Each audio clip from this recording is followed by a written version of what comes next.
नमस्कार दोस्तों, मैं हूं अर्पित और एक बार फिर से आपका स्वागत है। जैसे जैसे लोकसभा चुनाव 2024 अपने अंत की तरफ बढ़ता जा रहा है, वैसे वैसे दो चर्चाएं जोरों पर हैं। पहली ये कि ये चुनाव एक तरफा नहीं है और भारतीय जनता पार्टी के हाथ से सत्ता फिसलती जा रही है, और दूसरी ये कि लोगों को संदेह है चुनाव आयोग की निष्पक्षता को लेकर और ईवीएम की भूमिका पर। आज हम इन्हीं दो विषयों पर चर्चा करेंगे। और इसके अलावा आज मेरे पास अमेरिकन मीडिया का एक सर्वे है जो भारतीय चुनाव को, भारतीय इलेक्शन को लेकर है कि आने वाले समय में किस पार्टी की सरकार बनने जा रही है या किसी को बहुमत मिलने जा रहा है तो वो कौन है। और इसे मैंने प्रेजेंटेशन के माध्यम में आपके सामने प्रस्तुत आज करने जा रहा हूँ। ये डेटा मैंने ट्विटर से लिया हुआ है। तो आइए चलिए पहले हम इस डेटा को देख लेते हैं कि अमेरिकन मीडिया के हिसाब से यहाँ पर किसकी सरकार भारत में बनने जा रही है। बहुत से लोगों को लगता है कि अमेरिकन मीडिया भारत सरकार के खिलाफ कोई साजिश कर रहा है, तो ऐसी कोई बात नहीं है, बल्कि वेस्टर्न मीडिया या वेस्टर्न कंट्रीज जो हैं वो दुनिया भर में लोकतंत्र को मजबूत करना चाहते हैं, जड़ें मजबूत करना चाहते हैं, और भारत में भी ऐसी ही बात है। तो आप देखिए, सबसे पहले हम बात करेंगे भारत की राजधानी दिल्ली को लेकर। इसके बारे में आकलन है अमेरिकन मीडिया का कि जो दिल्ली है वहां पर जिन 7 सीटों पर चुनाव हुए हैं उसमें कितनी सीट मिल रही है एनडीए को, तो आप देख सकते हैं 2, और 5 सीट मिल रही है इंडिया गठबंधन को। पिछली बार इन 7 सीटों पर भारतीय जनता पार्टी की जीत हुई थी, तो यहां पर एक बड़ा उलटफेर देखने को मिल सकता है। इसके अलावा अब हम बात करते हैं भारत के सबसे दक्षिणी राज्य तमिलनाडु के बारे में। आप देख सकते हैं कि यहाँ पर सिर्फ एक ही बार है जो कि हरे रंग की है। आपको दिखा दें, यहाँ पर जो नारंगी रंग है, ऑरेंज कलर है, ये एनडीए का है, और जो ग्रीन कलर है ये यहाँ पर मैंने प्रेजेंट किया है इंडिया गठबंधन को। तो तमिलनाडु में यहाँ पर 39 सीट है, 39 की 39 इंडिया गठबंधन जीत रहा है। एनडीए को यहाँ कोई सीट नहीं मिल रही है, इसीलिए यहाँ पर ऑरेंज बार नहीं है। इसके अलावा यहाँ पर आप देखें तो केरल, यहाँ पर भी 20 लोकसभा सीट है, यहाँ पर भी ऑरेंज वाला बार नहीं है, सिर्फ ग्रीन है, और 20 सीट इसका मतलब है कि इंडिया गठबंधन को मिल रही है। इसके पीछे वजह बिल्कुल स्पष्ट है कि भारतीय जनता पार्टी का कोई अस्तित्व नहीं है दक्षिण भारत के राज्यों में, खासतौर से केरल, तमिलनाडु, आंध्र प्रदेश वगैरह में।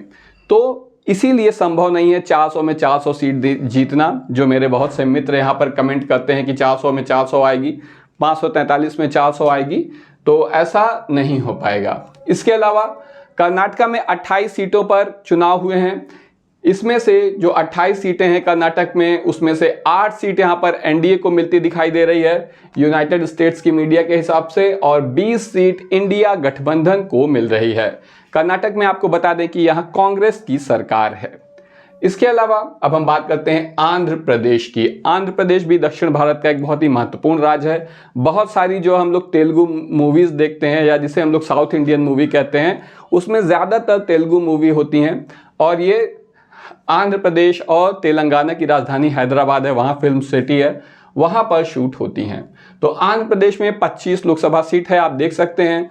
यहाँ पर भारतीय जनता पार्टी के एनडीए को 9 सीट मिल रही है, इंडिया गठबंधन को सिर्फ 1 सीट से काम चलाना होगा यहाँ पर, ऐसा अनुमान है यहाँ पर मीडिया का, और 15 सीट यहाँ पर मिल रही है अन्य को। अन्य मतलब यहाँ पर वाईएसआर कांग्रेस यहाँ की प्रमुख पार्टी है, जगन मोहन रेड्डी उसके मुखिया हैं, और ये काफ़ी अच्छा प्रदर्शन करेंगे ऐसा लग रहा है।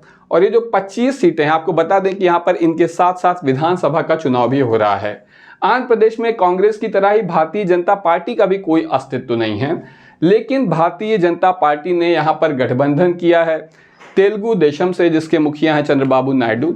और इसके अलावा जनसेना एक नई पार्टी बनी है, पवन कल्याण एक्टर हैं उनकी, जो कि काफ़ी लोकप्रिय अभिनेता हैं यहाँ पर। तो इस वजह से यहाँ पर एनडीए को 9 सीट मिल रही है, इंडिया को 1 मिल रही है, और 15 सीट अन्य के खाते में यानी वाईएसआर कांग्रेस के खाते में है, क्योंकि वो ना तो एनडीए का हिस्सा है ना ही इंडिया का।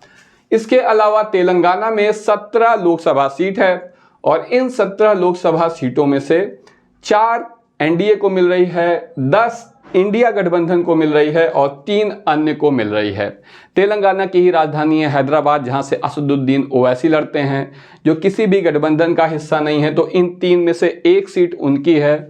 2 सीट यहां पर चंद्रशेखर राव की हो सकती है, उनकी पार्टी को हो सकती है, जो कि पहले तेलंगाना के बहुत बड़े नेता थे, लेकिन अब उनकी राजनीति ढलान पर है। इसके अलावा यहाँ पर एनडीए की 4 सीट आ रही है और इंडिया गठबंधन को 10 सीट मिलती दिख रही है। देखिए, आप जिस भी प्रदेश में रहते हो, आप हमें ज़रूर बताएं कि आपके यहाँ कितनी सीट आ रही है। इसके अलावा आपने जहाँ वोट दिया है, यानी जिस लोकसभा क्षेत्र में आपने वोट दिया है, वहाँ कौन सी पार्टी जीत रही है, ये भी हमें कमेंट सेक्शन में ज़रूर बताइए।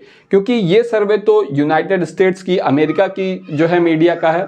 एक सर्वे हमारे लोकल दर्शकों द्वारा चलता है, जिस पर मैं सबसे ज़्यादा भरोसा करता हूं, क्योंकि आप अपने क्षेत्र के बारे में बता रहे होते हैं, जिसकी जानकारी आपको सबसे ज़्यादा होती है।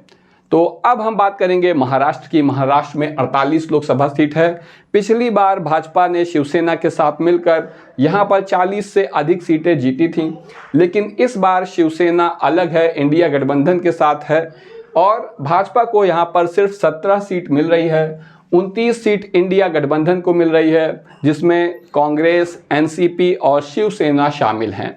एनसीपी और शिवसेना को छोड़कर जो लोग भाजपा में चले गए हैं, पार्टियों को तोड़कर, वो भाजपा के यहाँ साथ हैं, लेकिन उसका फ़ायदा भाजपा को मिलता दिखाई नहीं दे रहा है। 2 अन्य पार्टियां हैं जो कि मराठा आंदोलन से जुड़ी हुई क्षेत्रीय पार्टियां हैं, इनको भी यहाँ पर 2 सीट मिलती दिखाई गई है। इसके अलावा 26 लोकसभा सीट है गुजरात पे, और ये प्रधानमंत्री मोदी का क्षेत्र है, गृह मंत्री अमित शाह का क्षेत्र है। पिछले चुनाव में यहाँ 26 में 26 सीट जीती थी भारतीय जनता पार्टी ने। इस बार 3 सीटों का नुकसान हो रहा है। 23 सीट मिल रही है भाजपा को और 3 सीट मिल रही है इंडिया गठबंधन को। राजस्थान में 25 सीट है। पिछले लोकसभा में भारतीय जनता पार्टी ने 24 सीट यहाँ पर जीत ली थी। इस बार यहाँ भाजपा को बड़ा नुकसान हो रहा है। 15 सीट यहाँ पर आ रही है एनडीए के लिए, भारतीय जनता पार्टी के लिए, और 10 सीट यहाँ पर इंडिया गठबंधन को मिल रही है। मतलब है कि कांग्रेस अच्छा प्रदर्शन कर रही है। आप में से जो भी साथी हमारे राजस्थान से जुड़े हों, तो वो हमें ज़रूर बताएं कि क्या इस डेटा पर कितनी सच्चाई है, उन्हें क्या लगता है कि किस पार्टी को कितनी सीट मिलेगी।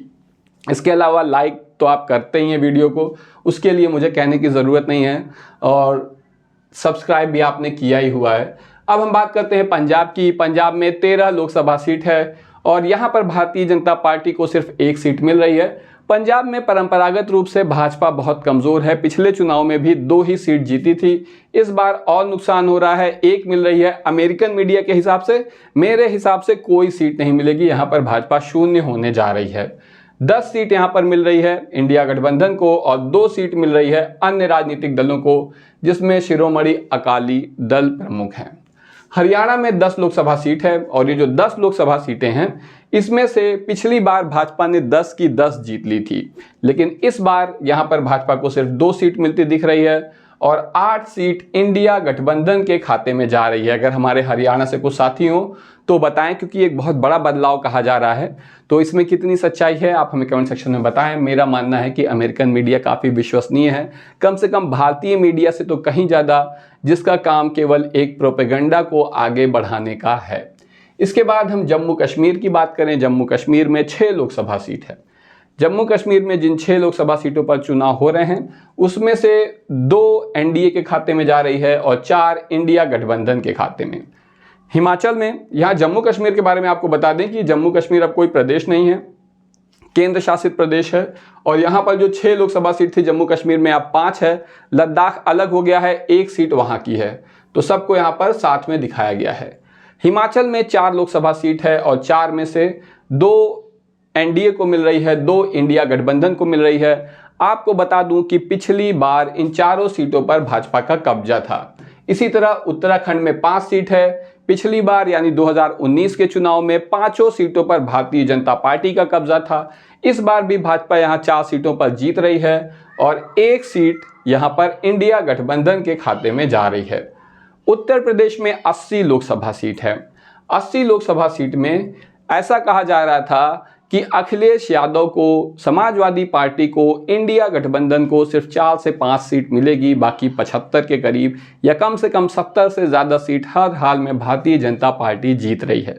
लेकिन मेरा भी ऐसा मानना था कि ऐसा नहीं है। यहाँ पर इंडिया गठबंधन अखिलेश यादव के नेतृत्व में कड़ी टक्कर देगा भाजपा को। और अब आप देख रहे हैं कि यहाँ पर वेस्टर्न मीडिया के द्वारा भी, अमेरिकन मीडिया के द्वारा भी इस बात की तस्दीक की गई है कि यहाँ पर ज़बरदस्त मुकाबला है। हालांकि भारतीय जनता पार्टी सबसे बड़ी पार्टी होगी, सबसे अधिक सीटें जीतेगी, 54 सीट जीत रही है। 24 सीट यहाँ पर इंडिया गठबंधन जीत रही है और 2 सीट अन्य के खाते में जा रही है, जिसमें बसपा हो सकती है। और हालांकि अब देखिए, ये तो 4 जून को ही पता चलेगा कि वास्तविकता क्या है। एमपी में 29 लोकसभा सीट है। 29 में से 28 सीट पिछली बार 2019 में भाजपा ने जीती थी। इस बार यहाँ पे नुकसान हो रहा है। 22 सीट भाजपा की आ रही है और 7 सीट इंडिया गठबंधन को मिल रही है। वहीं छत्तीसगढ़ में 11 लोकसभा सीटों पर चुनाव हुआ, जिसमें से 7 सीट जा रही है भाजपा के खाते में और 4 सीट जा रही है इंडिया गठबंधन के खाते में। आप अगर छत्तीसगढ़, मध्य प्रदेश या उत्तर प्रदेश जहां के भी हों, तो आप हमें कमेंट सेक्शन में ज़रूर बताइए कि इस बारे में आपका क्या कहना है और आपके लोकसभा क्षेत्र में कौन सी पार्टी जीत रही है। गोवा में 2 सीट है, एक जा रही है इंडिया के खाते में और एक एनडीए गठबंधन के खाते में। इसी तरह बिहार में 40 लोकसभा सीट है। पिछली बार भाजपा ने 40 में से 39 सीट जीत ली थी और इस बार मीडिया ने पहले ही कह दिया था कि तेजस्वी यादव कुछ नहीं है, उनके बस का कुछ नहीं है। लालू यादव राजनीति से संन्यास ले चुके हैं लगभग, और अब यहाँ पर भाजपा के लिए क्लीन स्वीप करना बहुत आसान होगा फिर से। लेकिन ऐसा होता नजर नहीं आ रहा है। तेजस्वी यादव के नेतृत्व में इंडिया गठबंधन यहाँ जबरदस्त प्रदर्शन कर रहा है और 22 सीट यहाँ पर भाजपा को मिल रही है और 18 सीट इंडिया गठबंधन को मिल रही है। मेरा मानना है कि बिहार ऐसी जगह है जहां पर कोई भी सर्वे कभी काम नहीं करता, क्योंकि यहाँ का वोटर बहुत होशियार है। वो किसी भी सर्वे करने वालों को अपने मन की बात नहीं बताता है। तो आपका क्या कहना है कि बिहार में वास्तव में कौन सी पार्टी कितनी सीट जीतने जा रही है? कमेंट सेक्शन में ज़रूर बताएं, खास तौर से अगर आप बिहार के हों तो। इसके अलावा झारखंड में 14 लोकसभा सीट है। यहाँ पर 9 सीट एनडीए जीत रहा है और 5 सीट इंडिया गठबंधन जीत रहा है। पश्चिम बंगाल में 42 लोकसभा सीट है। पिछली बार भाजपा ने 18 सीटों पर कब्जा किया था। कहा जा रहा था कि भाजपा का वोट शेयर भी बढ़ेगा, सीट भी बढ़ेगी। प्रशांत किशोर एक बहुत बड़े रणनीतिकार हैं, वो भी ऐसा कह रहे हैं कि भाजपा का वोट शेयर और सीट दोनों बंगाल में बढ़ेगी। लेकिन मेरा भी ऐसा ही आकलन था और आप देखें अमेरिकन मीडिया भी ऐसा ही दिखा रही है कि 12 लोकसभा सीट इस बार यहाँ पर भाजपा को मिलेगी और 30 सीट यहाँ पर इंडिया गठबंधन को तृणमूल कांग्रेस की ममता बनर्जी के नेतृत्व में मिलने जा रही है। वहीं उड़ीसा में 21 लोकसभा सीट है, जिसमें से 7 भारतीय जनता पार्टी को मिल रही है, 2 इंडिया गठबंधन को मिल रही है और 12 अन्य को मिल रही है, यानी कि नवीन पटनायक को मिल रही है, जो कि बीजू जनता दल के प्रमुख हैं, काफ़ी लोकप्रिय हैं। उड़ीसा में यहाँ के मुख्यमंत्री भी हैं। जब भी मैं उड़ीसा गया हूँ, लोगों से मिला हूँ, तो हमेशा मैंने देखा है कि नवीन पटनायक के लिए जनता में बहुत ज़्यादा प्यार है, बहुत ज़्यादा आदर है। तो निश्चित रूप से मेरा मानना है कि इन्हें इतनी सीट मिलेगी। आपका क्या कहना है? अगर आप उड़ीसा से जुड़े हुए हैं तो बताएं। मेरे भी हिसाब से जम्मू कश्मीर का कोई व्यक्ति उड़ीसा के बारे में ज़्यादा कुछ नहीं जानता होगा। सिक्किम में 1 लोकसभा सीट है, जो कि एनडीए के खाते में जा रही है। इसी तरह असम में 14 लोकसभा सीट है, जिसमें से बहुत तगड़ा मुकाबला हो रहा है। यहाँ पर 8 सीट भाजपा के एनडीए को मिल रही है और 6 सीट इंडिया गठबंधन को मिल रही है। इसके अलावा मेघालय में 2 सीट है, 1 एनडीए और 1 इंडिया के खाते में जा रही है। अरुणाचल प्रदेश में 2 लोकसभा सीट है, 1 एनडीए और 1 इंडिया गठबंधन के खाते में। नागालैंड में भी 1 ही सीट है, जो कि इंडिया गठबंधन को मिलने जा रही है। मणिपुर में 2 लोकसभा सीट है और ये 2 सीट यहाँ पर इंडिया गठबंधन को मिलेगी, जहाँ पर काफ़ी समय से काफ़ी लड़ाई झगड़ा चल रहा है। मिजोरम में 1 सीट है और ये सीट इंडिया गठबंधन के खाते में जा रही है। त्रिपुरा में 2 सीट है, 1 एनडीए और 1 इंडिया गठबंधन के खाते में जा रही है। इसी तरह अब हम कुछ केंद्र शासित प्रदेश जो हैं भारत के, दिल्ली, हालांकि दिल्ली भी एक केंद्र शासित प्रदेश है। अंडमान एंड निकोबार में 1 सीट है और ये सीट इंडिया गठबंधन के खाते में जा रही है। लक्षद्वीप में भी 1 सीट है और इंडिया गठबंधन को मिल रही है। पौंडीचेरी में 1 सीट है। मैंने अपने सर्वे में ऐसा बताया था कि ये जो है एनडीए को मिल रही है, लेकिन अमेरिकन मीडिया के हिसाब से ये सीट इंडिया गठबंधन को मिल रही है। तो आप ऐसा ना कहिएगा कि आपने तो कहा था एनडीए को मिलेगी, इसमें मैं कुछ नहीं कर सकता हूँ, ये डेटा मेरा नहीं है। दादरा और नगर हवेली, दमन और दीव में 2 सीट है, दोनों एनडीए के खाते में जा रही है। इसके अलावा चंडीगढ़ में 1 सीट है जो कि इंडिया गठबंधन के खाते में जा रही है। और अगर कुल सीटों को देखा जाए तो 543 लोकसभा सीटों में से 237 सीट भारतीय जनता पार्टी के एनडीए को मिल रही है, 270 सीट इंडिया गठबंधन को मिल रही है और 36 सीट अन्य के खाते में जा रही है। आपको पता है कि 272 सीट चाहिए पूर्ण बहुमत के लिए सरकार बनाने के लिए, और यहाँ पर 2 सीट कम है इंडिया गठबंधन की। भारतीय जनता पार्टी काफ़ी पीछे छूट गई है। अगर इसे अन्य का भी पूरा सहयोग मिल जाए तभी जो है ये यहाँ पर फाइट में आ सकती है और सरकार बना सकती है। हालांकि ऐसा होना कोई बहुत आसान बात नहीं है।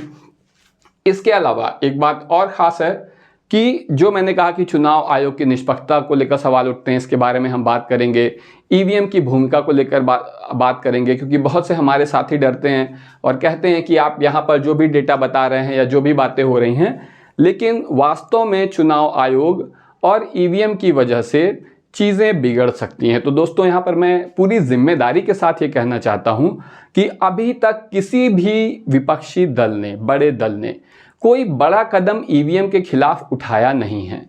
जो कुछ भी किया गया है वो इंडिविजुअल यानी एक एक लोगों के द्वारा किया गया है, आमतौर पे सामाजिक कार्यकर्ताओं के द्वारा किया गया है।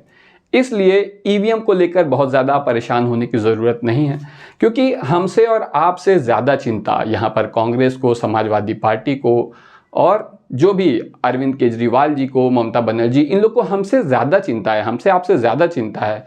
तो अगर उन्हें लगता कि ईवीएम में कोई समस्या है तो वो चुनाव का बहिष्कार करने जैसे बड़े कदम भी उठा सकते हैं और भी बहुत कुछ कर सकते हैं, धरना कर सकते हैं, चक्का जाम कर सकते हैं। काफ़ी बड़ी ताकत होती है इन राजनीतिक दलों की, लेकिन उन्होंने कुछ ऐसा नहीं किया है।